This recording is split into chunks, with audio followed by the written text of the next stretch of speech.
अस्सलाम वालेकुम नाज़रीन, मैं हूं आमिर लियाकत हुसैन। मैं पाकिस्तान हूं और आप देख रहे हैं पाकिस्तान के सबसे बड़े न्यूज़ चैनल बोल की स्क्रीन पर ऐसे नहीं चलेगा। नाज़रीन मोहतरम, अल्लाह का बहुत बड़ा करम और उसका एहसान है कि कल पूरी दुनिया में, दुनिया की बात कर रहा हूँ मैं, बड़े सग़ीर की या पाकिस्तान की सिर्फ बात नहीं कर रहा, पूरी दुनिया में ये ख़बर हमारे ही इस प्रोग्राम में ब्रेक हुई थी कि ओम पुरी को कत्ल किया गया है।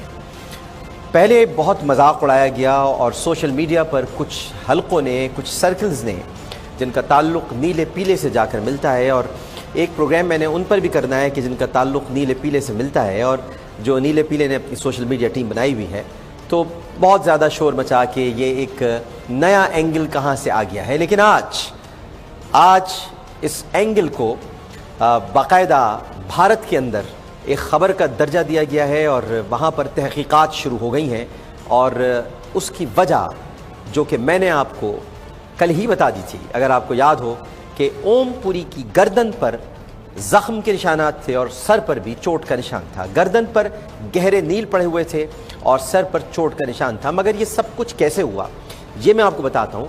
हैरत की बात यह है कि वो नीला पीला जो कल पूरा दिन ओम पुरी के देहांत पर ख़बरें चलाता रहा, इतनी बड़ी न्यूज़ टीम उनकी है, अखबार भी उनका है, लेकिन हैरत है कि अखबार होने के बावजूद और इतनी बड़ी टीम होने के बावजूद, निखट्टू बाबा के होने के बावजूद, उन्होंने कहीं पर भी इस ख्याल को या इस खदशे को अहमियत नहीं दी कि ओम पुरी को कत्ल भी किया जा सकता है।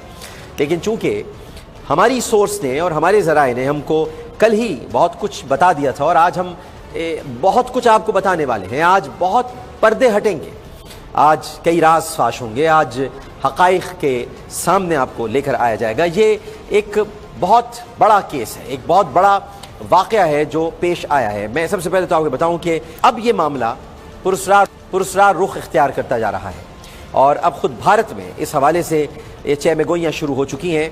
भारत में एक बहुत बड़े फिल्म स्टार की जो मौत है, उसके साथ सवालात जुड़ चुके हैं। अगरचे कहा यह जा रहा है कि उनकी मौत हरकत क़ल्ब बंद हो जाने के बाइस हुई है, लेकिन पोस्टमार्टम की जो तफसीलात सामने आनी थी वो नहीं आ सकी, क्योंकि इब्तिदाई तौर पर पोस्टमार्टम हो गया था और उस इब्तिदाई पोस्टमार्टम में सर पर चोट का निशान बताया गया है। लेकिन बेटे का बयान यह है कि गर्दन पर नील पड़े हुए थे, यानी गहरे नील भी उनकी गर्दन पर मौजूद थे। पोस्टमार्टम के फैसले को ख़ानदानी स्वाबदीद पर नहीं छोड़ा जा सकता। ये एक बहुत बड़े फिल्म स्टार की मौत है और वर्षा की मुखालफत के बावजूद पोस्टमार्टम होना ज़रूरी था। लेकिन चूँकि उनके अहले खाना ने यह ख्वाहिश जाहिर की थी कि पोस्टमार्टम हो, मगर स्टेशन में अजीत दोल के ख़ास लोगों ने, जैसे मैंने क्या आपको बताया था कि राजेश और कलवीर सिंह नामी शख्स ने इस कत्ल की बाकायदा मनसूबाबंदी की थी। शकुंतला नामी औरत के घर में ये प्लान तरतीब दिया गया था।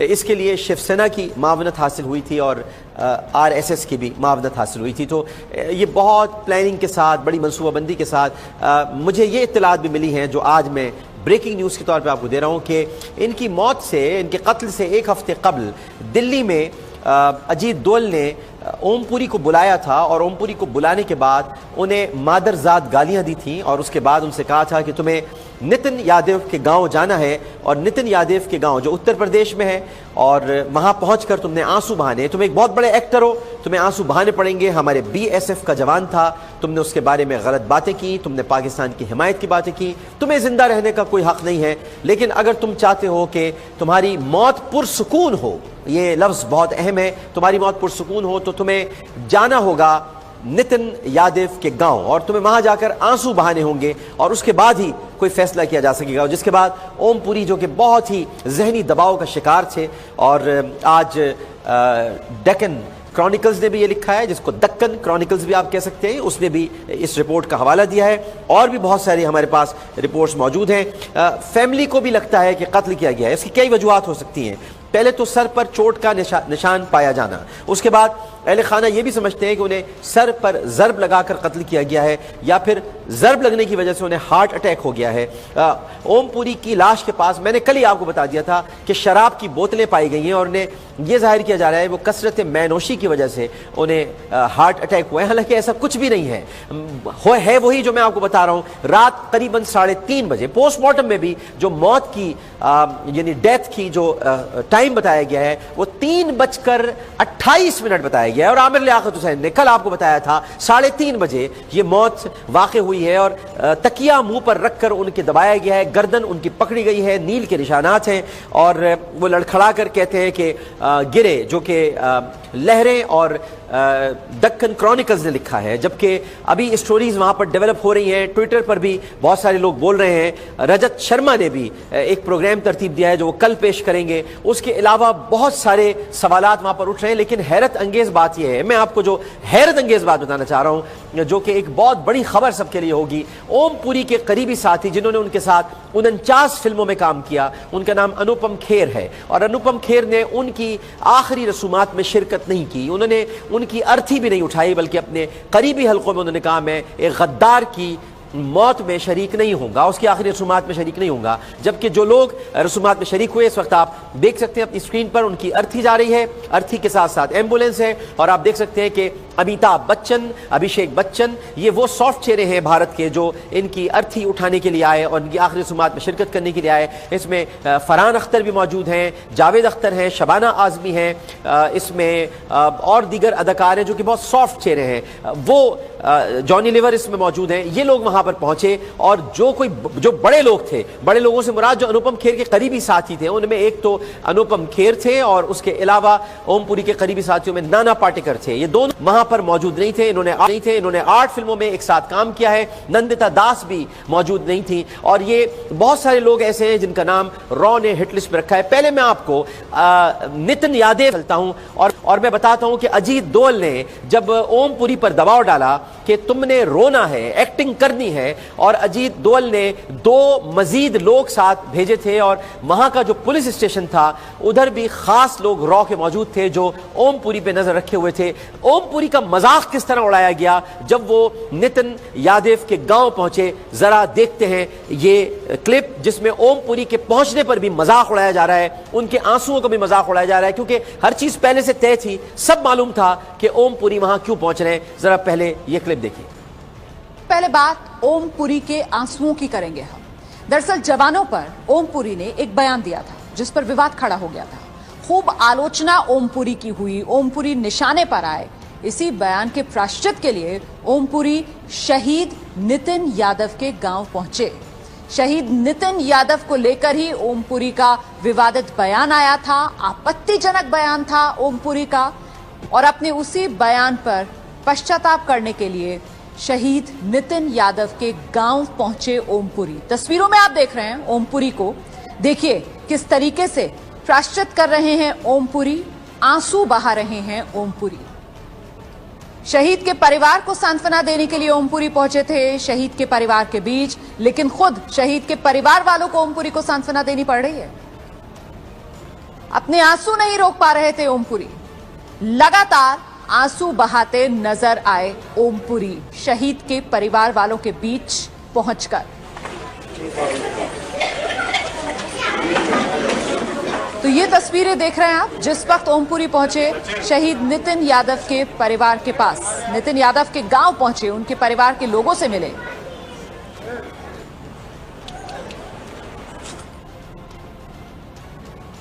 करके ईश्वर से प्रार्थना करके और उनके शहीद नितिन यादव के परिजनों के बीच बैठे ओमपुरी की आंखों में आंसू हैं।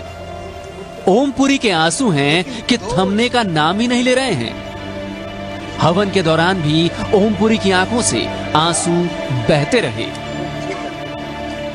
तस्वीरें हैं यूपी के इटावा जिले के नगलाबरी गांव की। बीएसएफ के जांबाज नितिन यादव का गांव, जिन्होंने 2 अक्टूबर की रात जम्मू कश्मीर के बारामूला में आतंकियों से मुकाबला करते हुए अपनी जान की कुर्बानी दी। एक पुलिस एहलकार भी मौजूद है जिसका चेहरा हम आपको नहीं दिखा सके हैं।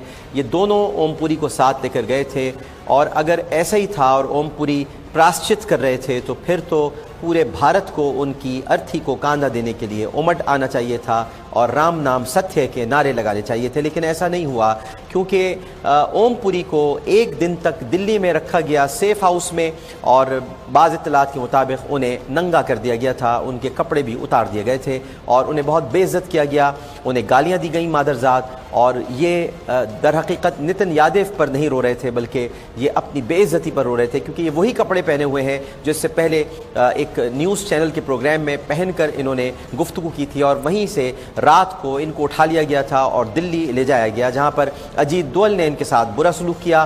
बहुत ही मुसद्दिक़ा इत्तलात हैं कि इनको बरहना कर दिया गया था, इन्हें नंगा किया गया था और वहाँ पर इनके सामने अहलकारों ने इनको मादरजात गालियाँ दी और यही लेकर इनको नितिन यादव के गांव आए, जहां पर हवन के दौरान ओमपुरी को फिर याद दिलाया गया कि आपको रोना है और हवन के दौरान ओमपुरी ने मजीद रोना शुरू किया।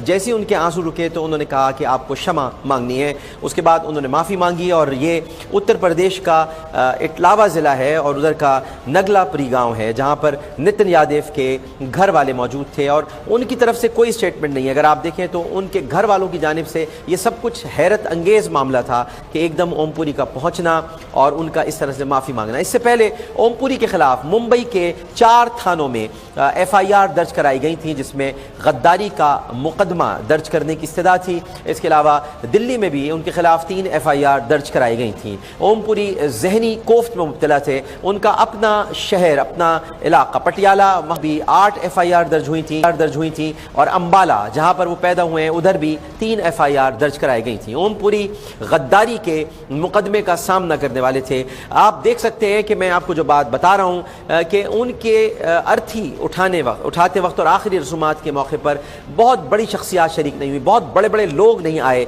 जिनको आना चाहिए था। अगर ये प्रायश्चित था, अगर ये उनका पछतावा था तो फिर तो बहुत सारे लोग आने चाहिए थे। लेकिन ये ट्विटर पर क्या हो रहा है ज़रा देखें तो ये ट्वीट्स भर रहे हैं। अगर ये सब कुछ दुरुस्त है तो ज़रा ये ट्वीट्स तो देखिए कि ट्वीट्स क्या कर रहे हैं, देखिए ज़रा।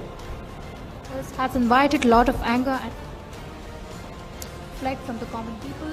ये आपको पैकेज हम दिखाते हैं, पैकेज है हमारे पास एक ट्वीट्स का, ज़रा वो तैयार है पैकेज, ज़रा आप देखिएगा पैकेज में क्या बताया जा रहा है। तो कम से कम बोल ही अच्छा लिया करो। ओमपुरी से sorry, that was not expected from you. बुढ़ापे के साथ साथ दिमाग भी हिल गया लगता है। No place here for such fools. Say sorry to Indian army BSF jawans. He has lost it totally, demeaning the sacrifices of Indian soldiers for the sake of a petty artist. Shame on you, Ompuri. Go fight for the country, but you can't. You are too scared to die for India. So don't insult those who sacrifice their lives.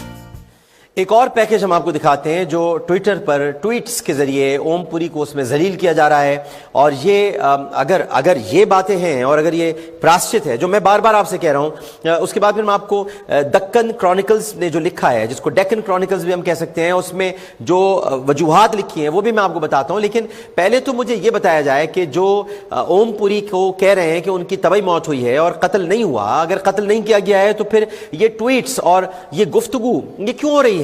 Bharat के अंदर एक शोक का समा क्यों है? मोदी की तरफ से 2 लाइनों का ट्वीट आया है जिसमें उनकी खिदमात को खराजे अकीदत या तहसीन पेश नहीं किया गया, बल्कि सिर्फ और सिर्फ ये बताया गया है कि ओमपुरी अब हमारे दरमियान रह रहे हैं। वक्फे के बाद जब मैं आऊंगा, क्योंकि ऐसे तो नहीं चलेगा, हकाइक तो बयान करने पड़ेंगे, जब वक्फे के बाद मैं आऊंगा तो मैं आपको मुख्तलिफ पैकेजेस और हैं दिखाऊंगा। मैं आपको बताऊंगा कि ओमपुरी ने क्या कहा था। पाकिस्तान का 5 साल का वीजा जब उनके पास आया था तो उन्होंने क्या कहा था, और ओमपुरी ने अपने बेटे को इस्लाम कबूल करने की तरफ रागिब करते हुए क्या कहा था। ये 2 बड़ी अहम बातें हैं जो मैं आपको आकर बताने वाला हूं। और उसके बाद मैं ये भी आपको बताऊंगा जो खास तरीन बात है कि अजीत दोवल ने उनसे आखिरी अल्फाज क्या कहे थे उनके कत्ल से पहले, और कत्ल की रात जो लोग उनके घर में दाखिल हुए उनके हुलिये कैसे थे, मैं आपको ये भी बताता हूं। क्योंकि ओमपुरी को कत्ल किया गया है, ये बात अब तहकीक के साथ साथ साबित होती जा रही है, लेकिन क्रेडिट जाता है ऐसे नहीं चलेगा को और बोल को, जिसने पूरी दुनिया में सबसे पहले ये खबर ब्रेक की कि ओमपुरी तभी मौत नहीं मरे बल्कि उनको कत्ल किया गया है। क्योंकि हमारा तो यही काम है, ऐसे नहीं चलेगा।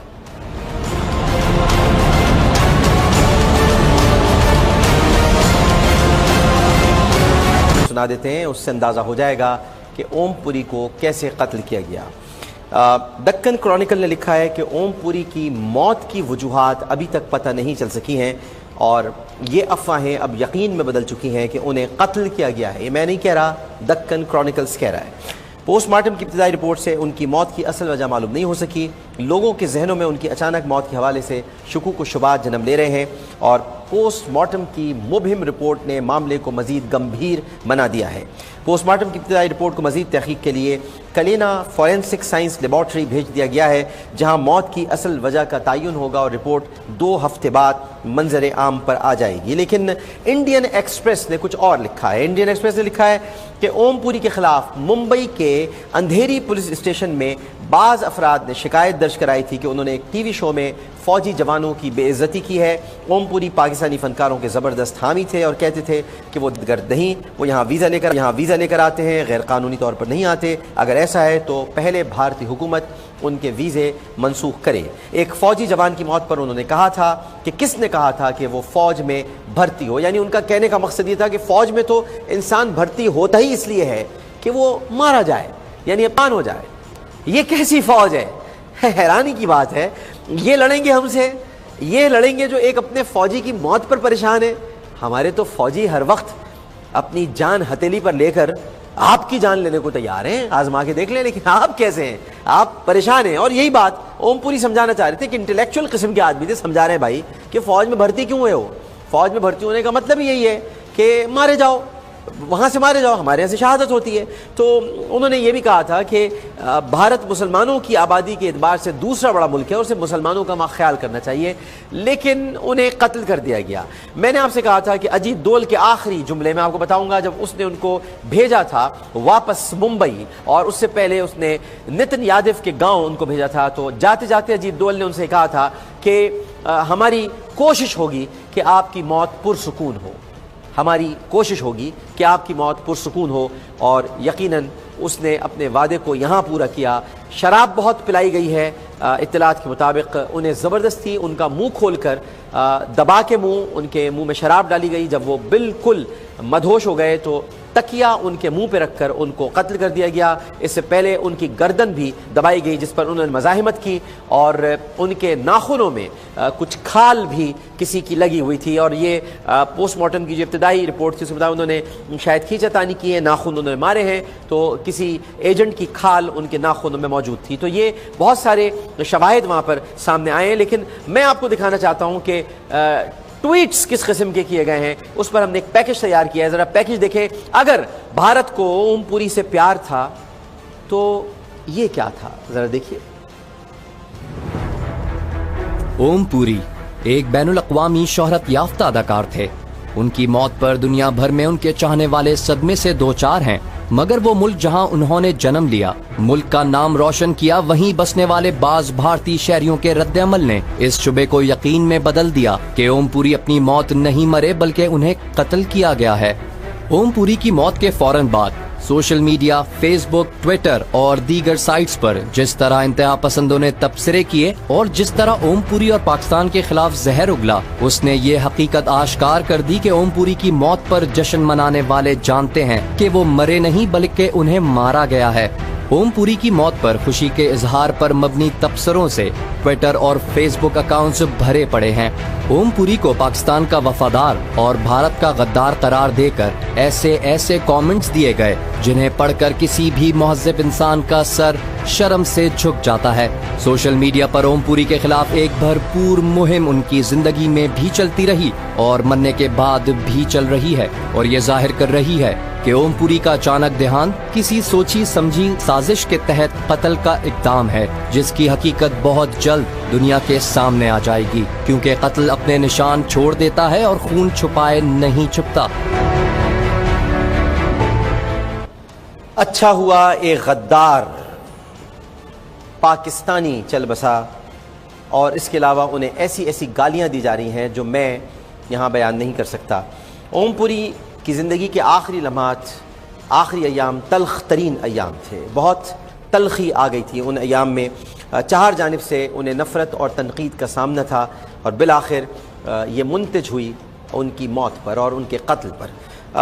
इलेक्ट्रॉनिक मीडिया हो या प्रिंट मीडिया हो, सोशल मीडिया हो, आखिरी दिनों में वो सलमान खान के बहुत करीब थे और मैं आपको कल ये इत्तला दे चुका हूँ कि सलमान खान को किसी शूटिंग के दौरान कत्ल करने का मंसूबा बनाया जा चुका है। इसके अलावा माहिरा खान और फवाद खान को भी भारत में कत्ल करने का मंसूबा अजीत दोवल ने तैयार किया है। और मैं एक मरतबा फिर आपको याद दिला दूं कि माहिरा खान और फवाद खान को, बल्कि ख़ासतौर पर माहिरा खान को रईस की प्रमोशन के लिए एक दावतनामा मिलेगा और उनको बुलाने की कोशिश की जाएगी। ये मैं अभी से पहले से बता, बड़ा वाक़या या बुरा वाक़या पेश आने से पहले मैं बता रहा हूँ कि माहिरा खान को किसी भी तरह से भारत बुलाने की तैयारी की जा रही है और उन्हें बहुत इज्जत दी जाएगी शुरू में, और उसके बाद एक ख़ास मकाम पर, जो कि चूँकि कल मैंने बात बता दी है तो अब शायद तब्दील हो जाए। पहले ये बीच था, एक साहिल समंदर था जहाँ पर एक शानदार तकरीब का इनेकाद किया जाना था और वहाँ पर एक मॉब उन पर हमला करता।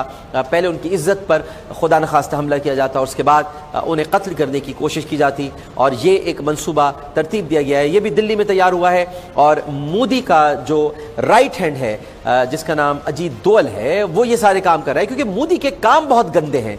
मोदी खुद एक गंदा आदमी है, उसके काम बहुत गंदे हैं, और वो गंदे काम किस तरह से करवाता है ये मैं नहीं कह रहा, बल्कि एक बहुत बड़ा पार्लियामेंटेरियन कह रहा है। और ये उसने हमें, भारतीय नागरिक ने ये हमें खुसूसी तौर पर क्लिप भिजवाया है ताकि हम चला के दिखा सके मोदी कितना गंदा है। जरा देखिए मोदी के बारे में वो क्या कह रहे हैं।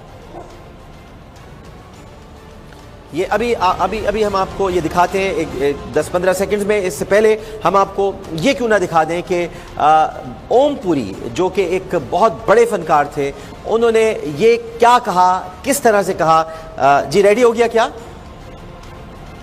नहीं रेडी हो गया, जो मैं आपसे पूछ रहा था वो क्लिप रेडी हो गया?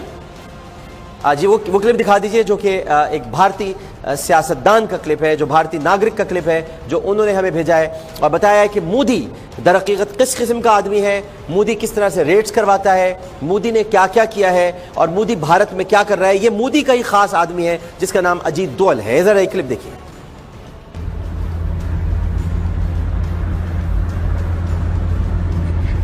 सबको मेरा नमस्कार। आज से याद है 1 साल पहले मोदी जी ने मेरे ऊपर सीबीआई की रेड कराई थी। उस रेड में 4 मफलर मिले थे। रेड का खर्चा भी नहीं निकला मोदी जी का। पूरे देश में मैं ही भ्रष्ट मिला था मोदी जी को। आज मोदी जी ने हमारे मंत्री सतिंदर जैन जी, उनके ऊपर सीबीआई की रेड कराई है। मैं मोदी जी से कहना चाहता हूं, मोदी जी ये आपकी सीबीआई फीबीआई से हम नहीं डरने वाले। आप सहारा से पैसे खाते हो, आप बिड़ला से रिश्वत लेते हो, कैश लेते हो, उसके कागज आए हुए हैं चारों तरफ, और ईमानदार लोगों पे आप रेड कराते हो। जो मर्जी करा लो आप, हम आपकी सीबीआई की गीदड़ भपकियों से नहीं डरने वाले। आपको डर लगता होगा, हमें नहीं डर लगता। पूरे देश में घूम घूम के आपके कागज दिखा रहा हूं और दिखाऊंगा। लोगों को बताऊंगा कि मोदी जी रिश्वत लेते हैं, मोदी जी ने सहारा से और बिड़ला से पैसे खाए थे, कैश लिया था, ये कागज है। जनता को दिखाऊंगा, चारों तरफ दिखा रहा हूं। आपको जो करना है आप कर लो। और दूसरी चीज, हिम्मत है, आप हमारी सारी जांच करा रहे हो ना। इनकम टैक्स पीछे छोड़ रखा है आपने, दिल्ली पुलिस पीछे छोड़ रखी है, ईडी पीछे छोड़ रखा है, आपने सीबीआई पीछे छोड़ रखी है, सारी एजेंसी छोड़ रखी है। अभी तो कुछ नहीं मिला हमारे खिलाफ। चैलेंज करता हूं आपको, आप सारी जांच हमारी कराओ और एक कमेटी मैं बनाऊंगा। आपकी सहारा और बिड़ला की जांच हम कराते हैं। हिम्मत है तो बता देना, नहीं तो फिर मैंने पिछले साल बोला था ना, Modi ji is a coward and a psychopath, वो साबित हो जाता है। राशि, कातिल, गंदा, गलीज, कीड़ा, बदबूदार मोदी। और मैंने जानकर आपको नाम नहीं बताया था इससे पहले ताकि आपको जरा सस्पेंस हो। इनका नाम है अरविंद केजरीवाल। अरविंद केजरीवाल ये आम आदमी पार्टी, जो भारत की आम आदमी पार्टी है, आम पार्टी जिसको कहा जाता है, ये आम आदमी पार्टी बल्कि इसका नाम मशहूर है, उसके ये सरबरा भी हैं और नई दिल्ली के चीफ मिनिस्टर भी हैं, यानी मुख्यमंत्री हैं। और मुख्यमंत्री नई दिल्ली में बैठकर मोदी के खिलाफ ये केजरीवाल साहब गुफ्तगू कर रहे हैं, और वहीं नई दिल्ली में अजीत दोवल केजरीवाल के कत्ल की भी साजिश तैयार कर रहा है। अजीत दोवल का कैरेक्टर क्या है ये कल मैं आपको बताऊंगा। अजीत दोवल एक इंतहाई बदकिरदार आदमी है और अजीत दोवल की जब कहानी आपके सामने आएगी तो शायद आप आइंदा से सुअर का नाम अजीत दोवल रख दें, यानी इतना गंदा इंसान है कि आपको यही कहना पड़ेगा। और इसके बारे में पूरी कहानी मैं बहुत अरसे से रिसर्च कर रहा था और ये अब कंप्लीट हुई है, तैयार हो रही है। अजीत दोवल एक घटिया और गलीज किस्म का इंसान है जो मोदी जैसे के साथ ही उनकी सलामती का मुशीर बन सकता है, जो कि भारत की सलामती का मुशीर कहलाता है। लेकिन फिर आते हैं ओमपुरी की तरफ में, तो ये मोदी को बरसरे राह तस्करा हो गया, लेकिन ओमपुरी ने बड़ा जोशीला अंदाज इख्तियार करते हुए एक तकरीब में कहा था कि मेरे पास वीज़ा मौजूद है पाकिस्तान का 5 साल का। उन्होंने कहा था मेरे पास कनाडा का वीज़ा है, मेरे पास अमेरिका का वीज़ा है, मैं जहां चाहूं ये मुल्क छोड़ के जा सकता हूं और कोई मेरा कख भी नहीं उखाड़ सकता। ये कब कहा था और क्या हो गया ओमपुरी के साथ, सुनिए। मैं 6 बार जा चुका हूं पाकिस्तान और अभी जो मेरा नया पासपोर्ट है उस नए पासपोर्ट पे पहले 5 वीजा पाकिस्तानी है। अब पता नहीं क्योंकि मेरे पास 10 साल का यूएस का वीजा है, 10 साल का इंग्लैंड का है, 10 साल का कनाडा का है, तो मेरा कख नहीं बिगाड़ सकता जी कोई। मैं कहीं भी जा सकता हूं और पाकिस्तान तो मैं बार बार जाऊंगा क्योंकि बहुत मोहब्बत मिलती है वहां। अल्लाह हाफ़िज़। मोदी ने ओमपुरी को कत्ल करा दिया और सिर्फ 2 लाइनें लिखी। मोदी तुम भूल गए कि तुम्हारे लिए इस शख्स ने देव फिल्म में काम किया था और देव फिल्म में इसने वो किरदार अदा किया था। शायद तुम्हें आज उसी की नफ़रत खा गई क्योंकि उसने ये किरदार अदा किया था कि वो इंस्पेक्टर बना था या वो असिस्टेंट कमिश्नर बना था जिसने चीफ मिनिस्टर के हुक्म पर मुसलमानों का कत्लेआम किया था। और अगर आपको ये हकीकत जाननी हो तो कभी कभी जिस तरह गटर बंद हो जाए तो उतरना पड़ता है, तो आप भारतीय फिल्म को गटर समझ के ज़रूर देख लीजिएगा। जो देव है उसको देखिएगा तो आपको पता चलेगा कि गटर कहाँ बंद था। वहाँ पर आपको ओमपुरी का किरदार नज़र आएगा, एक असिस्टेंट कमिश्नर का जो चीफ मिनिस्टर के हुक्म पर अमल करता है और मुसलमानों को कत्ल करता है, जबकि अमिताभ बच्चन एक फ़र्ज शनास पुलिस ऑफिसर बने उसमें जो कह रहे हैं कि मुसलमानों को ना मारा जाए। तो ये कहानी उसमें मौजूद है। शायद मोदी को बदला लेने का शौक़ है और वो जैसे अरविंद केजरीवाल से ले रहे हैं तो इसी तरह से ये बदला उन्होंने ओमपुरी से भी लिया। लेकिन ओमपुरी चाहते थे, इस्लाम के बारे में उनके नज़रियात बहुत मुख्तलिफ थे, हम उसे एक्सेप्ट नहीं करते हैं और हमें नहीं एक्सेप्ट करना चाहिए। उन्होंने नमाज का इनकार किया है और कोई मुसलमान नमाज का इनकार नहीं कर सकता क्योंकि वो मुसलमान नहीं थे, लेकिन वो अपने बच्चे को चाहते थे कि अगर वो इस्लाम कबूल करे तो बखुशी करे। तो इनकी बहुत सारी बातों से हम इत्तेफाक नहीं करते जो उन्होंने कामरान शाहिद को इंटरव्यू देते हुए कहा था। कामरान शाहिद को उन्हें इंटरप्ट भी करना चाहिए था लेकिन उन्होंने नहीं किया। कुछ मौके पर करना चाहिए क्योंकि जहाँ मज़हब की बात हो वहाँ करना चाहिए। आप अपने मज़हब की बात ज़रूर करें, आप बताएं कि ऐसा नहीं है, आप समझते होंगे ऐसा है लेकिन ऐसा नहीं है, नमाज के बगैर इस्लाम नहीं है। ज़रा देखिए कि ओमपुरी क्या कह रहे हैं कामरान शाहिद से। कि बहुत सारे मुस्लिम परिवार ऐसे हैं जो बहुत प्रोग्रेसिव हैं, बहुत और ज़रूरी नहीं है कि वो 5 बार नमाज पढ़ें, लेकिन ऐसा भी नहीं है कि वो इस्लामिक नहीं हैं या इस्लाम को अपना मज़हब नहीं मानते हैं। अब जैसे मैं हूँ, मैं हिंदू हूँ लेकिन मैं मंदिर में नहीं जाता हूँ और लेकिन मुझे ऐसा कोई इतराज़ नहीं। अगर कोई मंदिर में जाता है, दिन में 5 बार भी जाता है तो मुझे कोई इतराज़ नहीं उससे। लेकिन मैं रिचुअलिस्टिक नहीं। मैं ये मानता हूं जैसे सूफी मानते हैं कि खुदा जो है वो सब जगह है, वो सिर्फ मंदिर में नहीं है, वो हर जगह है, वो हर जगह मौजूद है। तो आपकी औलाद को फ्रीडम है रिलीजन चूज करने की? बिल्कुल है। मैं बिल्कुल किसी को भी मना नहीं करूंगा। मैं अपने बेटे को भी नहीं मना करूंगा कि कल को वो कहे कि बाबा मैं तो इस्लाम कबूल करना चाहता हूं। मैं कहूंगा खुशी से, लेकिन हाँ सही मानों में उसका इस्लाम कबूल करना। ये ओमपुरी का इंटरव्यू था जो उन्होंने दुनिया न्यूज़ को दिया। हमारे दोस्त कामरान शाहिद साहब ने ये इंटरव्यू लिया था। उसके अलावा मैं तो खैर जो ओमपुरी के साथ भारत में हुआ मैं वो नहीं कहना चाहता हसन ज़िया साहब के लिए, लेकिन दुख मुझे बहुत हुआ हसन ज़िया साहब। बड़ी परेशानी भी हुई, मुझे दुख हुआ, सदमा हुआ। मैं उस तरह का एंकर नहीं हूँ जो भारत के अंदर अपने ही फ़नकारों की तौहीन करते हैं। हाँ, मुझे ये ज़रूर दुख है और मैं कहूँगा हमारे फ़नकारों को भारत नहीं जाना चाहिए, बिल्कुल नहीं जाना चाहिए। लेकिन हसन ज़िया साहब, आपको भी शर्म आनी चाहिए, आपको अफसोस होना चाहिए, आपको होना चाहिए कि आपने किस किस्म का बयान दिया है। आपको पाकिस्तानी कहलवाते हुए भी शर्म आनी चाहिए, क्योंकि आपने कहा है कि भारत में तासुब नहीं है। अभी मैं दिखाता हूं आपको कितना तासुब है। देखना चाहते हैं ना आप तासुब, समझना चाहते हैं ना तासुब, मैं अभी दिखाता हूं। लेकिन पहले मैं आपके बारे में बताता हूं कि आपने क्या कहा है। स्लाइड शो दिखाइए इनकी। इसमें हसन ज़िया साहब ये अभी तशरीफ़ लाए हैं नए भारत से, और वहाँ पर इन्होंने अपनी कुछ गानों की रिकॉर्डिंग कराई है और इन्होंने कहा है कि भारत में उनके लोग, उनकी इंडस्ट्री बिल्कुल भी मुतासिब नहीं है। ये कह रहे हैं हसन ज़िया साहब बिल्कुल भी मुतासिब नहीं है। चलिए मैं आपको बिल्कुल मुतासिब नहीं है तो मैं आपको बेंगलुरु, एक वक्फे के बाद बेंगलुरु मेरे साथ चलिएगा, जहां मुसलसल कल तीसरी मर्तबा औरत की इज्जत पर हमला हुआ है। और किस औरत पर हुआ है? मुस्लिम खातून जो कि बुर्क़े में थी और नकाब में थी, उनकी इज्जत पर हमला किया गया है।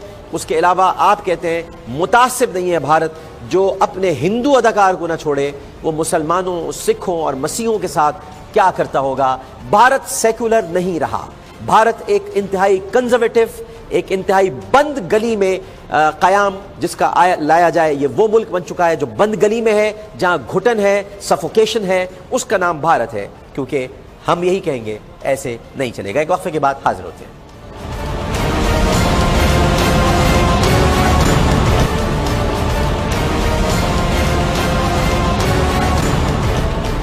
खुश आमदेद। हमारे पाकिस्तानी फिल्मसाज हसन ज़िया साहब का ख्याल ये है कि भारत एक इंतहाई गैर मुतासिब मुल्क है। अगर कोई गैर मुतासिब मुल्क इस पूरी दुनिया में है तो उसका नाम पाकिस्तान है, जहाँ पर सब लोग इख्तलाफात होते रहते हैं। किस मुल्क में, किस घर में झगड़े नहीं होते, लेकिन यहाँ तासुब नहीं है। यहाँ पर अगर कुछ देर के लिए ज़बान की बुनियाद पर या नस्ल की बुनियाद पर या रंग की बुनियाद पर या मज़हब की बुनियाद पर होता भी है तो फिर हमारी कौमी हमियत, गैरत और हमारी यगानगत, यकजहती हमें फिर से यकजा कर देती है। हमें तो आफतें यकजा कर देती हैं, हमें तो खुशियाँ यकजा कर देती हैं। आज अगर पाकिस्तान भारत का मैच हो और पाकिस्तान जीत जाए तो उस वक्त ये नहीं देखा जाता कि कौन नस्ल का है, सब यकजा हो जाते हैं, मज़हब भी भूल जाते हैं, हम सब यकजा हो जाते हैं। हमारे कब्रिस्तान जाइए तो आपको अंदाज़ा होगा कि किसी जाफरी को पता नहीं है इंतकाल करने वाले को उसके बराबर में कोई नक्शबंदी दफन है, नक्शबंदी को नहीं पता कि उसके बराबर में कोई नकवी है। तो कोई ये सारी बातें फैलाई हुई हैं, कोई फ़िरक़े वाराना फसाद नहीं है, सब हम आहंगी पाकिस्तान में मौजूद है। लेकिन ज़ाहिर है कि कुछ अनासर होते हैं वो मुल्क में अफरा तफरी चाहते हैं, और अजीत दोवल जिस मंसूबे पर काम कर रहा है उसमें यही है कि पाकिस्तान में फ़िरक़ा वारियत फैलाई जाए, फ़िरक़ा वाराना फसाद कराए जाएँ, एक दूसरे को कत्ल कराया जाए, मज़हब के नाम पर एक दूसरे को कत्ल किया जाए, कोट राधा कृष्ण जैसे वाक़यात हों, लोगों को उकसाया जाए, भड़काया जाए, उनके दरमियान गुंडे छोड़ दिए जाएं। पाकिस्तान में ऐसा नहीं होता, लेकिन किया जाता है, करवाया जाता है। तो मैं आपको बेंगलुरु लिए चलता हूं, जहां पर एक मरतबा फिर गुज़िश्ता रात एक खातून के साथ क्या हुआ, जरा इस क्लिप में मुलाहिज़ा फरमाइए।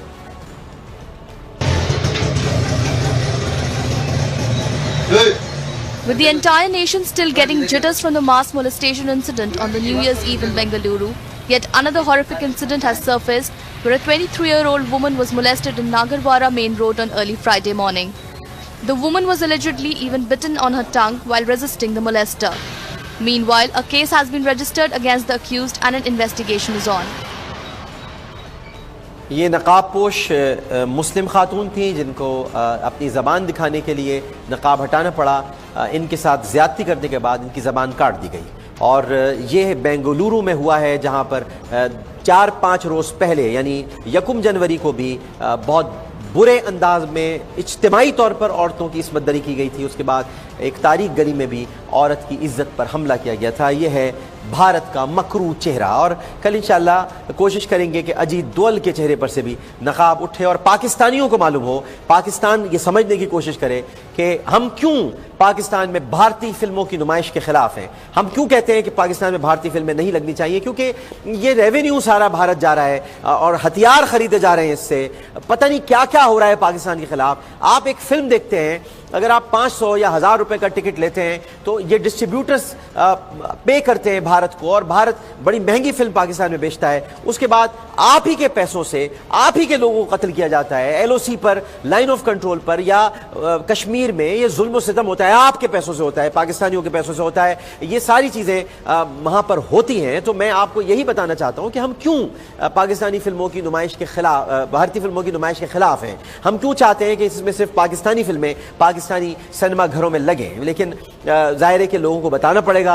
अभी अवेयरनेस की एक मुहिम है जो बोल की तरफ से जारी है, हम कोशिश कर रहे हैं, ऐसा नहीं चलेगा, मैं आपको हकायक बताएं। अब मैं आपको लिए चलता हूं, बड़ी देर हो गई है, आप भी सोच रहे होंगे कि आज इतनी देर हो गई, अभी तक ना गूगल बाबा आए, ना रुलगए बाबा आए, ना नया बाबा आए, ना काफ़ी बाबा तो बहुत दिनों से आए। काफ़ी बाबा की क्लास लेनी पड़ेगी। आज मैं प्रोग्राम उनका देख रहा था, उन्होंने पाकिस्तान की मज़ाहिया सियासत पर, पाकिस्तान की सियासत को मज़ाहिया करार दे दिया। उस पर मज़ाहिया अनवर मसूद साहब हमारे बहुत काबिल एहतराम है, लेकिन उनको जिस तरह से मिसयूज़ किया है अपने प्रोग्राम में और अजीब अजीब बातें की। काफ़ी बाबा कल आपसे कुछ बातें होंगी। उसके अलावा नया बाबा ने भी बड़ी बड़ी बातें की हैं। फ़ौज को तो छोड़ा ही नहीं नया बाबा ने कल। और उसके अलावा ख़ास तौर पर राहिल शरीफ साहब की तैनाती पर जो नया बाबा ने हमले किए हैं, पता नहीं उन्हें राहिल शरीफ से खुदा वास्ते का बैर है, हुआ क्या था मेरी समझ में नहीं आया। तहकीकात करनी पड़ेंगी, मुझे जाना पड़ेगा कि नया बाबा का राहिल बाबा से क्या मसला है, राहिल शरीफ साहब से उनसे क्या क्या इनकी प्रॉब्लम क्या है, ये मुझे देखनी पड़ेगी। लेकिन इस वक्त मैं आपको जरा गूगल बाबा की कुछ क्लिप दिखाता हूं। और एक फर्ज शनास, एक ऐसे पुलिस ऑफिसर, और मेरे भी माजी में इख्तलाफात रहे हैं, ये नहीं कि मेरे नहीं रहे हों, इख्तलाफात रहे हैं, हमारा झगड़ा भी हुआ था, लेकिन मैं ये जानता हूं कि वो एक फर्ज शनास, एक इंतहाई अपने काम से काम रखने वाले ऑफिसर हैं। और उन्होंने हमेशा जुर्म का ताक़ुब किया है, मुजरिम का ताक़ुब किया है, और इख्तलाफात के बावजूद जो माजी में रहे, अब नहीं है, लेकिन मैं आपको बताना चाहता हूं कि उन्होंने मुजरिमों का ताक़ुब किया है, जुर्म का ताक़ुब किया है, उन्होंने अपने इलाके से दहशतगर्दी का खात्मा किया है। वो दहशतगर्दों के लिए एक खौफ की अलामत है, उनका नाम सुनकर दहशतगर्द कांप जाते हैं। लेकिन अगर दहशतगर्द कांप जाते हैं तो नीला पीला क्यों कांप रहा है? जरा पहले क्लिप देखते हैं और फिर उन साहब से हम आपकी मुलाकात कराएंगे बीपर के जरिए, यानी हमारे साथ टेलीफोन लाइन पर मौजूद होंगे। जरा पहले देखें कि गूगल बाबा क्या कह रहे हैं। जी,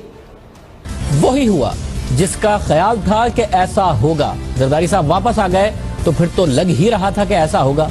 IG सिंह छुट्टी पर चले गए तो और ज्यादा कंफर्म हुआ कि ऐसा होगा। जब वापस आ गए और इतलात आई कि जी कोई कॉम्प्रोमाइज हो गया है तो और ज्यादा लगने लगा कि यही होगा, और हो गया।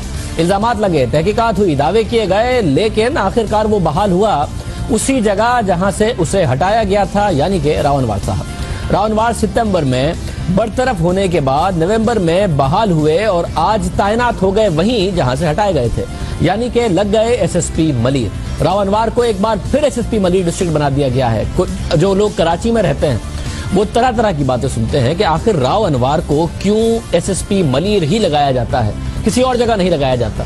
जब जाना पड़ा IG सिंध को तो खबरें आई कि एक वजह यह भी थी कि इन्हें बहाल तो कर दिया, मगर IG साहब इस बात के लिए तैयार नहीं थे कि रावनवार को SSP मलिर ही लगाया जाए, इसी जगह पर भेजा जाए जहां मामला अनवर मजीद साहब का था, वहां ये भी मामला था। और ये भी कहा गया कि आसिफ जरदारी साहब की नाराजगी की एक वजह ये भी बनी। ये तैनाती याद रहे वजीर आला सिंध के हुक्म पर हुई है। वजीर आला सिंध की जानिब से IG सिंध को अहकामात दिए गए, लिख कर अहकामात दिए गए कि रावनवार को SSP मलिर तैनात किया जाए, और ये अहकामात इस वक्त आपके सामने स्क्रीन पर मौजूद है। जिसके बाद IG सिंध के दफ्तर से रावनवार की SSP मलिर तैनाती का नोटिफिकेशन जारी किया गया, जो आपके सामने इस वक्त स्क्रीन पर मौजूद है।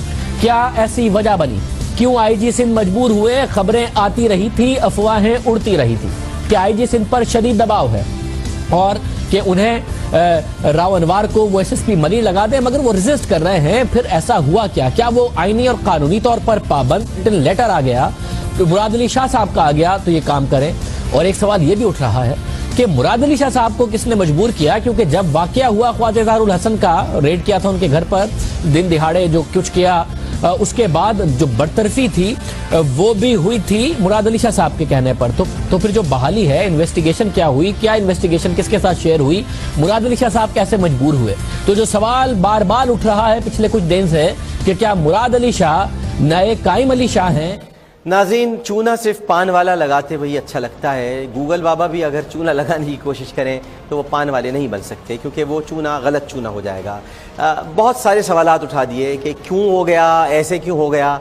ए मेरे प्यारे गूगल बाबा, आप शायद भूल गए कि राव अनवार साहब को वज़ीर आला सिंध ने ही ओहदे से हटाया था और वज़ीर आला सिंध ही ने ओहदे पे बहाल करना था। इसमें कोई रॉकेट साइंस नहीं है। आप बिलावजह एडी ख्वाजा साहब को बीच में ला रहे हैं। मैं आगे वो भी क्लिप आपको सुनवाऊंगा, लेकिन आपको राव अनवार से इतनी तकलीफ क्यों है, आपको परेशानी क्यों है जब वहां मलीर के रहने वाले उनके हक में मुजाहरा करते हैं, उनकी वापसी के लिए मुजाहरे करते हैं और चाहते हैं कि वो उस इलाके में तैनात हों ताकि मुजरिमों का खात्मा हो, दहशत गर्दों की गिरफ्त हो। उनका नाम कई मरतबा दहशत गर्दों ने हिट लिस्ट में रखा है। आपको परेशानी क्या है, आपको तकलीफ क्या है, ये मेरी समझ में नहीं आ रहा है। इस वक्त राव अनवार साहब हमारे साथ टेलीफोन लाइन पे मौजूद हैं। अस्सलाम वालेकुम राव साहब। वालेकुम अस्सलाम।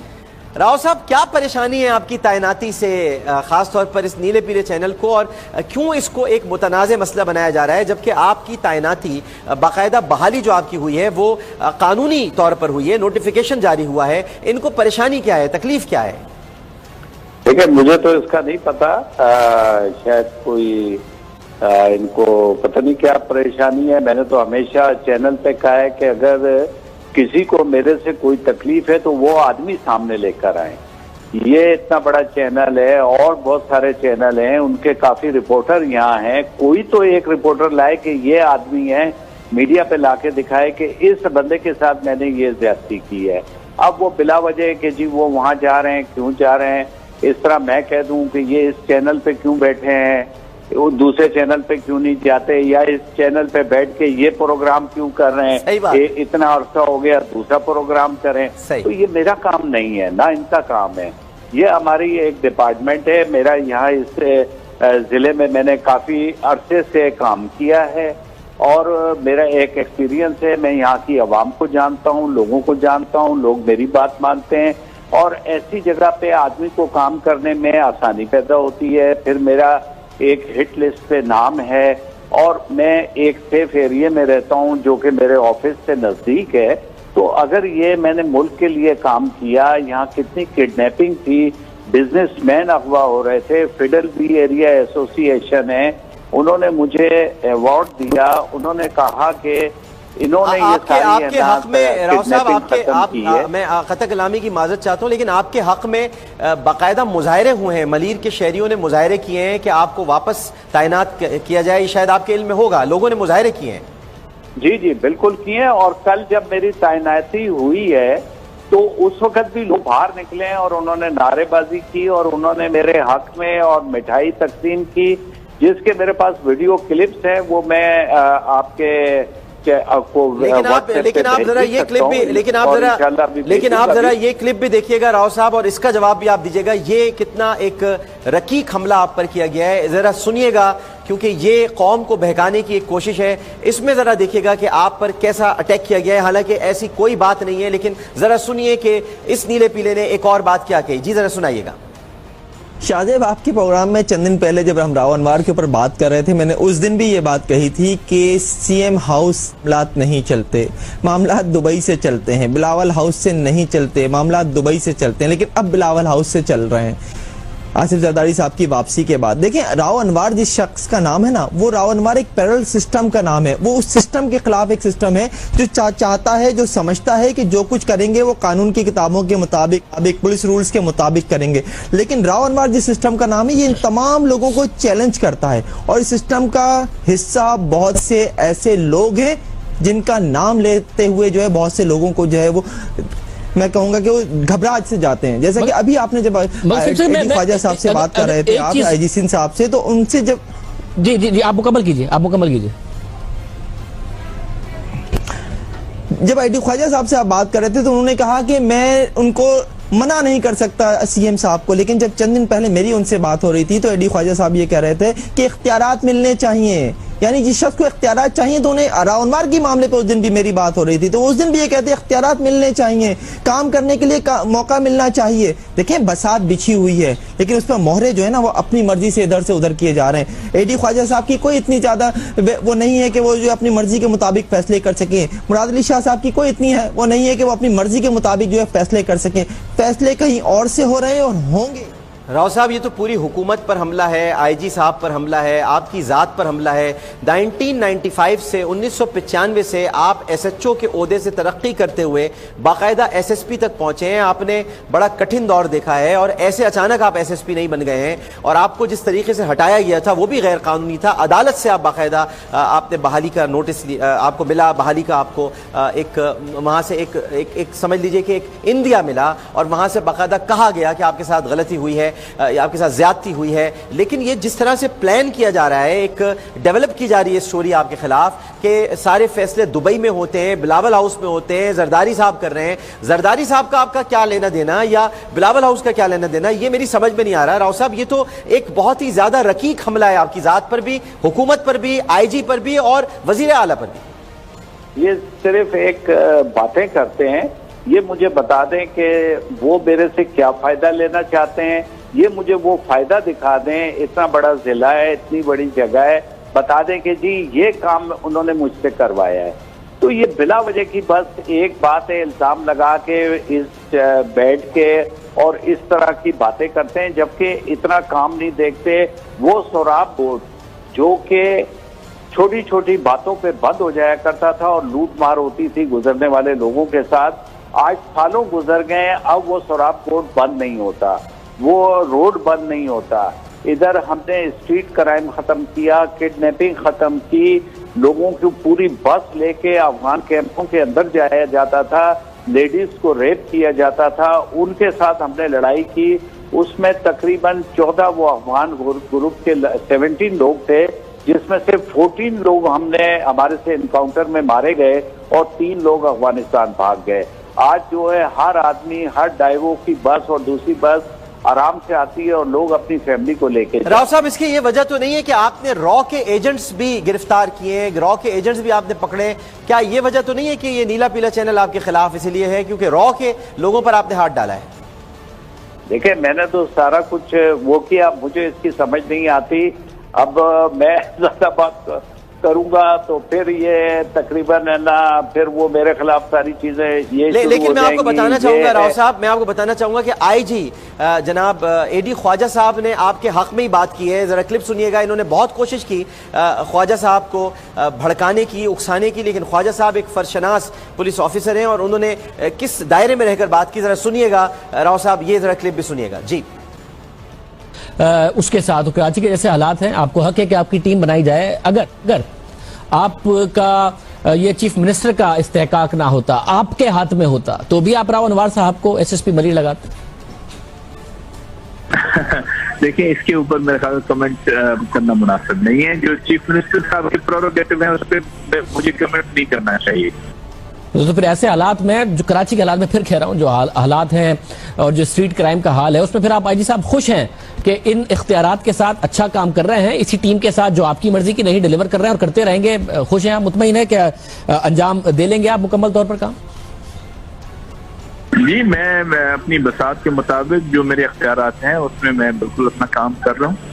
राव साहब, एडी ख्वाजा साहब ने फर्ज शनासी की मिसाल कायम करते हुए आपको एक तरीके से सर्टिफिकेट दिया है कि आपकी बहाली पर वो खुश हैं और आपकी टीम के साथ काम कर रहे हैं। तो ये एक तासुर जो वो फैलाना चाह रहा था नीला पीला चैनल के, गोया एडी ख्वाजा साहब यानी हमारे फर्ज शनास आईजी जो सिंध के हैं वो आपके साथ नहीं है, ये तासुर भी उन्होंने खुद खत्म कर दिया राव साहब। और शायद इनको ये पता नहीं है कि कल मुझे आईजी साहब ने बुलाया और उन्होंने कहा हम एक अदारा हैं और हमने एक यूनिफॉर्म पहना है और इस यूनिफॉर्म की हमने इज्जत को बहाल करना है और हमने मिल के साथ चलना है, हमारा कोई वो नहीं है। और आपने बिल्कुल जैसे पहले काम करते थे, आपने बिल्कुल उसी तरीके से बेफिक्र होके काम करना है।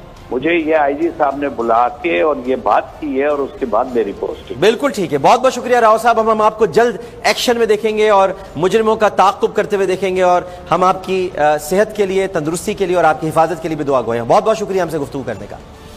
नाज़रीन, ये थे राव अनवार साहब जो SSP मलीर तैनात हुए हैं, जिनको दोबारा बहाल किया गया है और इनको हटाया गया था ओहदे से। वज़ीर आला सिंध ने हटाया था और वज़ीर आला सिंध के ही हुक्म पर इनको बहाल किया गया है। ये ऐसा काम हुआ है कि अब कहने को भी दिल चाहता है ये चीज़।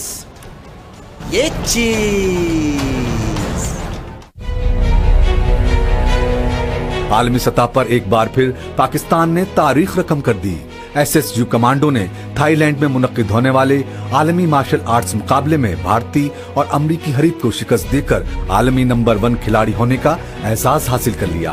Special security unit Sindh police के कमांडो खान सईद आफरीदी ने मार्शल आर्ट्स की आला कारकर्दगी का मुजाहरा करते हुए अपने दोनों हरीफों को धूल चटा दी।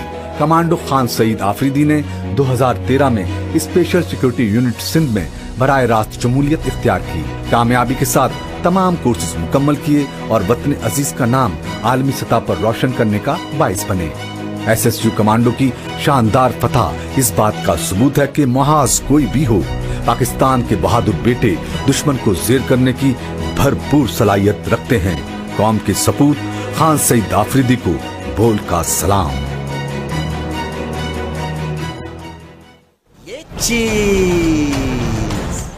ये एक ऐसा, यानी पाकिस्तान का जहाँ जहाँ पर नाम फ़ख्र से बुलंद होता है, हमारा दिल चाहता है कि हर पाकिस्तानी फ़र्द को जो इस कामयाबी का हिस्सा बना उसको सलाम तहसीन पेश करें, उनकी बहुत पजीराई की जाए।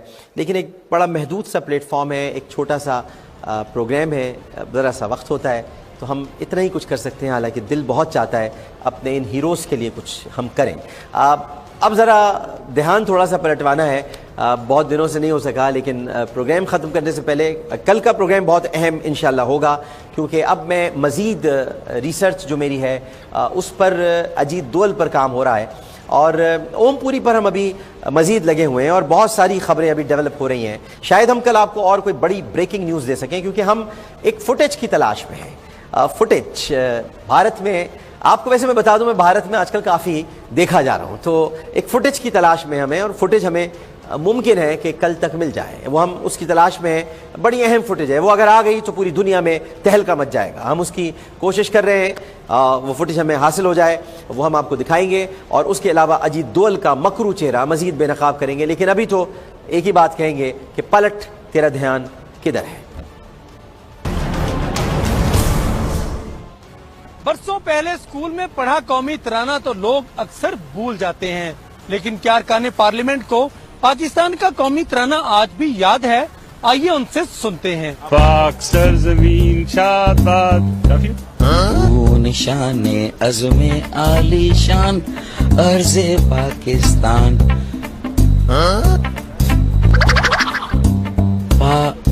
नहीं होगा आखिर तक। 15 साल हमने मुसलसल ये तराना स्कूल्स में और फिर कॉलेज के जमाने में हमने सुनाया है, और आखिर में है किस्सा खुदाए जुल जलाल।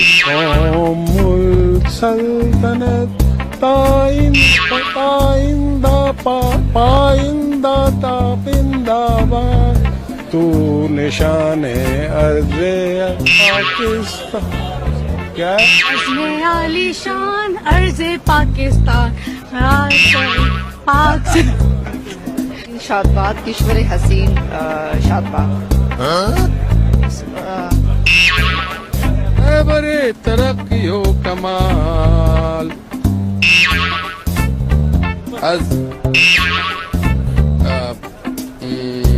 अक्सर जमीन शादबाद किश्वर हसीन शादबाद। बाकी मेरा गला खराब है। या अल्लाह रहम फरमा पाकिस्तान पर। और ये जितने लोग हैं ये बहुत बड़े बड़े लोग हैं, मैं कुछ नहीं कह सकता। ऐसे आके टेलीविज़न पर बातें करते हैं, चाहे वो फारूक सत्तार हों या मुशाहिदुल्लाह साहब हों, मगर कमाल है भाई, कमाल है। बहरहाल कभी किसी बच्चे से भी आपको सुनवाएंगे पाकिस्तान का कौमी तराना। जिन्हें कौमी तराना याद हो उन्हें पाकिस्तान की सियासत का दिफा करना कैसे आता है, ये आप लोग रोज़ाना टेलीविज़न पर देखते हैं। आमिर लियाकत हुसैन को इजाज़त दीजिए। इंशाअल्लाह कल ज़िंदगी रही, सांसों में रवानी रही, तो फिर इसी प्रोग्राम के साथ इसी चैनल पर इसी वक्त हाजिर होंगे, इस अपनेपन के साथ। कि अपना बहुत ख्याल रखिएगा। अल्लाह हाफ़िज़।